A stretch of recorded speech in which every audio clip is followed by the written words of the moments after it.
আসসালামাইকুম, কি অবস্থা সবার? আজকে মানে বৃষ্টি তো কি বলবো, আর কিছুই বলার নাই।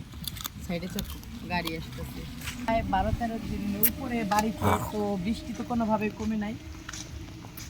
তো বিকালবেলা ভালো লাগতেছে না, মেয়ে ঘুমাইছি, আমি বলতেছি চলো একটু ভিডিও করে নিয়ে আসি। আর রান্না বান্নার ভিডিও না আসলে তাড়াহুড়া, গ্রামের কাজ তো পারি না, বললাম তো কিছুদিন গ্রামে থাকবো, শাশুড়ি একটু অসুস্থ। তো তাড়াহুড়ার কারণে আসলে রান্না করি তেমন ইকুলা করতে পারি না, তো এই কারণে হচ্ছে গিয়ে দেখানো হয় না। তো একটু গ্রাম ফের আমি দেখাই, এই আর কি। তো চলেন একটু গ্রাম দেখাই। রাস্তাঘাটের কী অবস্থা কী বলবো, রাস্তাঘাটে দেখাও। এই যে ওই জায়গায় কিন্তু একটা পুকুর আছে, আমরা ওইখানে কিন্তু মাঠ, এটা তো মাঠ, এটা ঈদগার মাঠ। এই যে কিন্তু এই যে ঈদের নামাজ করে, আর নিচে পুকুর আছে না একটা, পুকুর আছে একটা, ওই পুকুরে গোসল করে। আমি একবার করছিলাম, আমি একবার আসছিলাম তখন গোসল করছিলাম। আর গ্রামে দেখেন জায়গায় জায়গায় এই যে এইখানে কিন্তু চিচিঙ্গা গাছ লাগানো আছে, কিন্তু দেখলে বোঝা যায় না। ওই যে চিচিঙ্গা গাছ লাগানো, মানে গাছ আর ঘাস একরকম। আর এই যে খড়ি খড়ি নিয়ে নিয়ে এখনো পাট নেওয়া শুরু হয় নাই। পাট নেওয়া হয়েছে গিয়া সবে, এই যে 2-3 জায়গা উঠছে এক একজনের। পানি আগে এসে পড়ছিল, তো পাট গেছে গা পইচা গোড়া।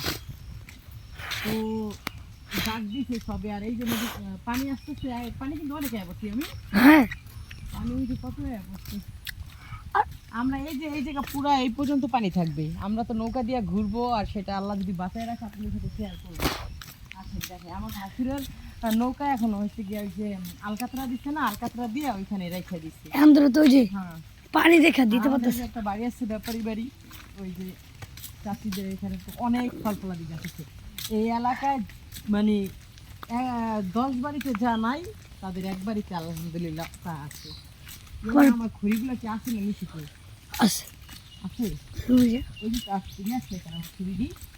আপনাদের একটু বিয়া বাড়িও দেখা দিবেন। আর বিয়ে বাড়ি কালকে হচ্ছে বরযাত্রী যাইবে বউ আনতে, পরশুদিন বউ ভাত। এই যে এই বাড়ি, এই যে কাঁঠাল গাছে যে আমরা গাছ, কাকি বলছে যে পাইরা পাইরা নিয়ে খাবি, কিন্তু যেই পিছলা আমরা গাছ উঠার মতো মানুষ আছে নি। আর বলবো রোদ বৃষ্টি রোদ এমন হয়েছে, চারটা গাছ, এটা হচ্ছে চালতা গাছ। আমরা এখান থেকে করা, আমি যখন পেটে ছিল, আমি এই জায়গা থেকে করা করা চালতা নিয়ে পাইরা পাইরা ভর্তা বানিয়ে খাইতাম। ওই যে বিয়া বাড়ি, বিয়ে বাড়ি সাজাইতেছে। আসো, এটা মানে মসজিদ। আর এই দেখেন আমি যখন আমার যখন বিয়ে হয়েছে নতুন নতুন, তখন এদিকে ছোট্ট একটা মসজিদ ছিল, আর এটা ভাঙে আছে। বিয়ে বাড়ি এখন ঢুকুম না, বিয়ে বাড়ি এসে দেখেন বিয়ে বাড়ির অবস্থাটা দেখো কি অবস্থা, বিশ্রী অবস্থা। কালকে চলন যাবে, এর ভিতরে কি করবে আল্লাহ মাবুদ জানে, আল্লাহ জানে। কে কইছে এই দিনে মানুষের বিয়ে করতে, আল্লাহ জানে।